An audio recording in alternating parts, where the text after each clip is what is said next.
தெய்வம், எழுந்திருக்கிற தெய்வம், காத்திருக்கிற தெய்வம், அவர் நீதி செய்கிற தெய்வம். அவர்கிட்ட நாம என்ன செய்ய வேண்டும் அப்படின்னு கேட்டோம்னா, அல்லேலூயா, கொஞ்சம் நாம அவர் கருத்துல நாம் காத்திருக்க வேண்டும். அப்படி காத்திருக்கிற பிள்ளைகள் யாரா இருப்பார்களா? பாக்கியவான்களாய், பாக்கியவதிகளாய். எருசலேம் என்று சொல்லும் போது சபையை குறிக்கிறது. சியோன் என்று சொல்லும் போது தேவனுடைய சிங்காசனத்தை குறிக்கிறது. அப்போ தேவனுடைய சிங்காசனத்திலிருந்து, எருசலேமில் இருந்து தேவன் உங்களை என்னையும் பார்த்து அங்கே வாசமா இருக்கிற பிள்ளைகளை பாக்கியவான்களாய், பாக்கியவாதிகளை ஆஸ்வதிக்கிறவர், பாக்கியவான்களை பாக்கியவாதிகளை மாற்றுகிறவர். அப்ப நீங்களும் நானும் பிரியமான என்ன செய்யணும்? அவர் இறங்கும் வரையில அவருடைய சமூகம் காத்திருக்க வேண்டும். ஏன்னா சில நேரத்தில் நாம ரெண்டு விதத்துல நம்ம பார்ப்போம். ஒண்ணு மனுஷனையும் பார்ப்போம், ஒண்ணு தேவனையும் பார்ப்போம். இப்படி நம்ம என்னது ரத்தத்தலை பாம்பு போல, ரத்தத்தலை ஆட்டம் ஆடுற போல நம்ம என்ன செய்யக்கூடாது? கர்த்தருடைய சமூகத்துல நம்ம இருக்கக்கூடாது, கர்த்தரை நாம் பார்க்க வரக்கூடாது. என்ன செய்யக்கூடாது? ரத்தத்தலை மண்புழு போல, மண்பூச்சி போல, பாம்பு போல ரத்தத்தலை ஆட்டம் நம்ம ஆடிக்கிட்டு கர்த்தருடைய சமூகத்துக்கு என்ன செய்ய வர கூடாது. அவர் யாரு? கர்த்தர் யாரா இருக்கிறாரு?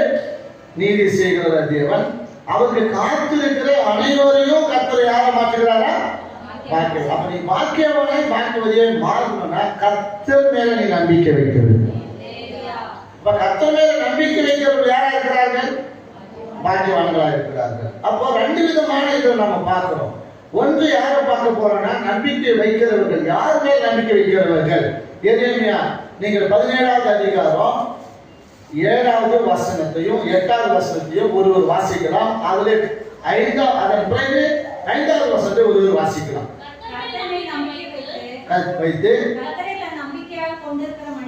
பாக்கியவான். அவன் தண்ணீர் அண்டையில் நாட்டப்பட்டதும்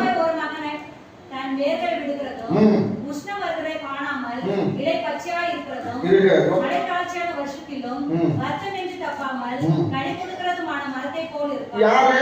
கர்த்தர் மேல நம்பிக்கை வைக்கிறவன். அப்ப கர்த்தரையே நம்பிக்கொண்டு இருக்கிறவன், கர்த்தர் மேல நம்பிக்கை வைக்கிறவன், கர்த்தரையே நம்பிக்கொண்டு இருக்கிறவன் இப்படிப்பட்ட ஆசீர்வாதத்துக்குள்ள கர்த்தர் அவனை பாக்கியவானை பாக்கியவதியை மாற்றுவான். அடுத்தது 5வது வசனம் என்ன சொல்லப்பட்டிருக்கிறது? வைத்து